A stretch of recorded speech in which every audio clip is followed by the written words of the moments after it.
Morning haze lay over the lagoon when Adaeze requested a day off. Chief Uzo agreed without question, dispatching his driver to take her anywhere she wished.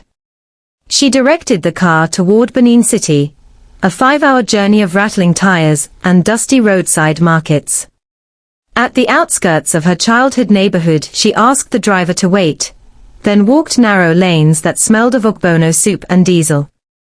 The woman she had called mother lived in a 2-room bungalow painted peeling blue. Mama Ngozi greeted her with worried eyes and trembling hands. They sat on rickety chairs, while a ceiling fan squealed overhead. Adaeze spoke first, voice barely above a whisper. "I need the truth." The old woman's gaze dropped to the clay floor. "I have always loved you as my own," she said. "Am I your own?" Wind rattled the iron window panes. Mama Ngozi began a story, brittle as dried leaves. 12 years earlier, during a fuel price riot, a frightened child had been smuggled onto a night bus from Lagos. A stranger slipped an envelope of money into Ngozi's palm, and begged her to hide the girl until it was safe. The stranger never returned. "I gave you the name Adaeze. I could not bear to abandon you," she finished, tears streaking her cheeks. Adaeze reeled. Who was the stranger? Like, subscribe, and comment your favorite moment so far. A shake of the head. A woman in nurse uniform. I never saw her face clearly. Adaeze pressed her fingers to the crescent moon birthmark at her neck. Blood roared in her ears. Outside the house, motorbikes coughed along the road. Childhood memories flashed like severed film strips. A spiral staircase, the smell of cedar, a lullaby in a voice she had nearly forgotten. She stood. "I will always be your daughter," she said. "But I must know where I came from." They embraced, both weeping. When she returned to the waiting car, the sky over Benin City was the color of smoldering charcoal. 2 days later, under pretext of updating staff files, the chief's lawyer collected a saliva swab from Adaeze for a routine health record. She recognized the ruse and did not protest. The sample went to a private lab. Results would take 1 week. Tension thickened the mansion. Zara drifted about like a restless storm cloud, avoiding Adaeze yet watching her with guarded eyes. The chief immersed himself in meetings, chain-sipping espresso, hiring investigators to unmask whoever ordered the assassination. One humid evening Adaeze stepped onto the veranda, and found Zara smoking a thin cigarillo, ash trembling at the tip. "Secrets rot faster than meat," Zara said, exhaling smoke. "I never asked for secrets," Adaeze replied. Zara studied her. "My brother inherits the companies. I inherit the trusts. If father suddenly discovers a lost heir, everything changes. People kill for less." Adaze's heartbeat stumbled. "You think I planned any of this?" Zara flicked ash into the wind. "I think pawns rarely know the game until the board is soaked with blood." She turned away, voice softer. "Be careful, Adaeze. Wolves wear silk in this house." Later that night a security alert sounded in the garage. Brake lines on the chief's armored sedan had been severed. The mechanic found tool marks, precise and deliberate. Guards scrambled. The chief cancelled all external appointments. Adaeze lay awake, piecing clues. The package, the killers, the brake sabotage. All occurred within walls patrolled by private guards. Only an insider could orchestrate them. Fear whispered one name, yet suspicion alone could destroy innocent lives. A week passed. Rain hammered Lagos roofs. In the study, dawn light slanted through shutters when the lawyer arrived carrying a sealed envelope. Chief Uzo asked Adaeze to stay. The letter lay unopened on the mahogany desk. Silence pulsed. "This will confirm or end my doubts," he said. Hands steady, he tore it open, scanned the lines, read them again. His chest rose, fell. He passed the sheet to Adaeze. DNA analysis. 99.9% probability of first-degree relation. Identity match. Nkemdilim Yushina Nwondo Uzo. Status. Missing person. Lagos Metropolitan Police file the 18th of July 13. The room tilted. Adaeze gripped the desk. So it is true, he whispered. You are my brother's child. My niece. Adaeze found her voice. I did not know. He stepped forward, tears bright. You were taken after the fire that killed your parents. We searched for years. Someone hid you in Benin. His breath shuddered. Forgive me for losing you. They embraced, grief merging with relief. Outside, jacaranda petals drifted on rain-slick marble. When they parted, he cupped her face. You will have every right the family name brings, education, shares, voice on the board. She shook her head. I need none of that now. I need answers first. Who stole me? Who hunts you? His jaw hardened. We will find out together. Footsteps sounded. Zara stood at the doorway, pale. You found her, she said. The chief nodded. Your cousin.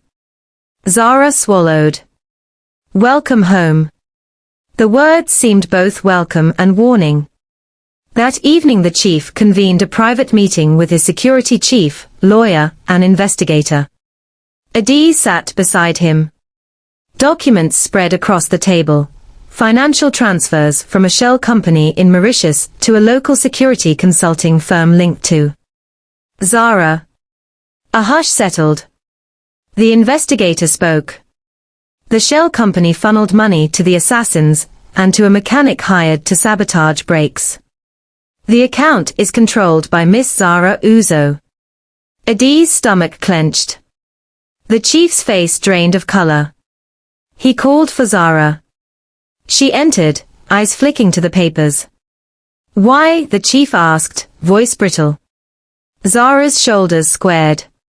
Because you never saw me.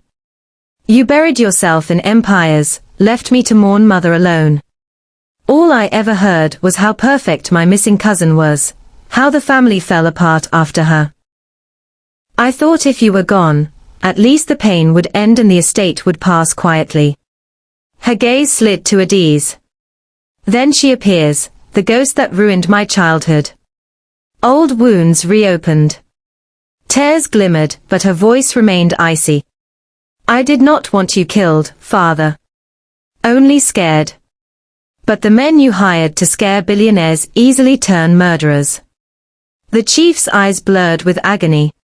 You are my child. My blood. And she is the blood you wanted more, Zara whispered. Adaeze stepped forward. I never asked for your place. Zara's mask cracked, pain flooded.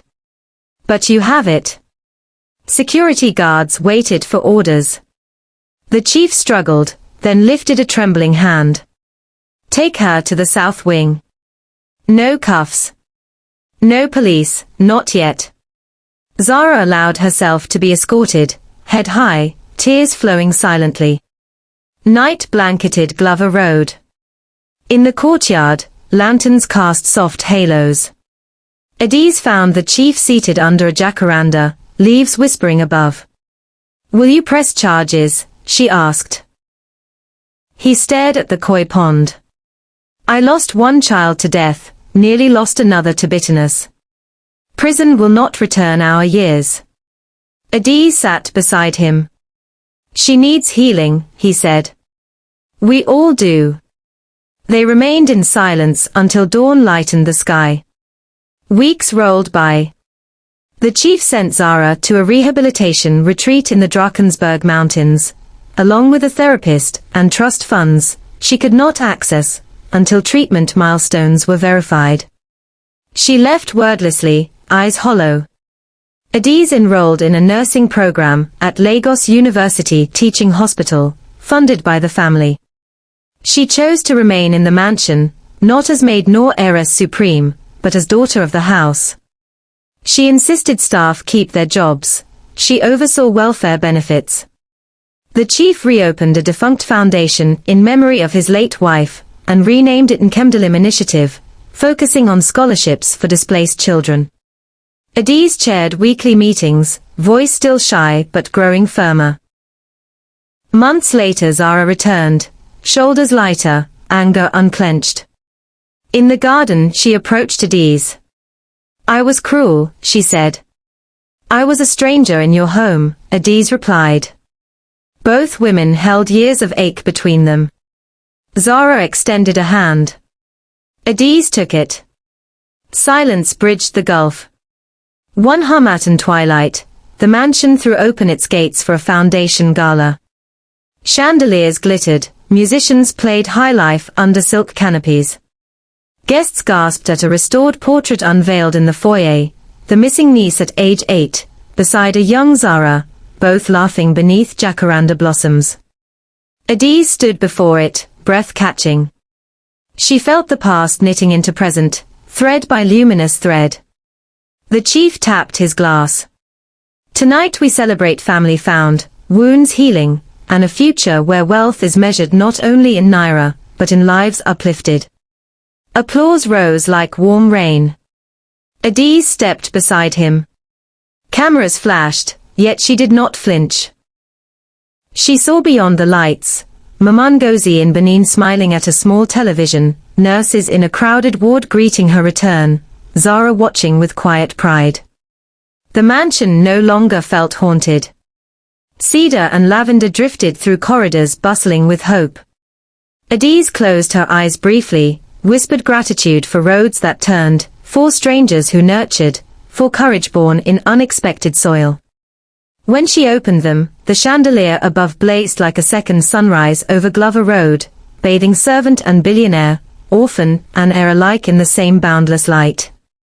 Please subscribe, like and comment your thoughts on this story.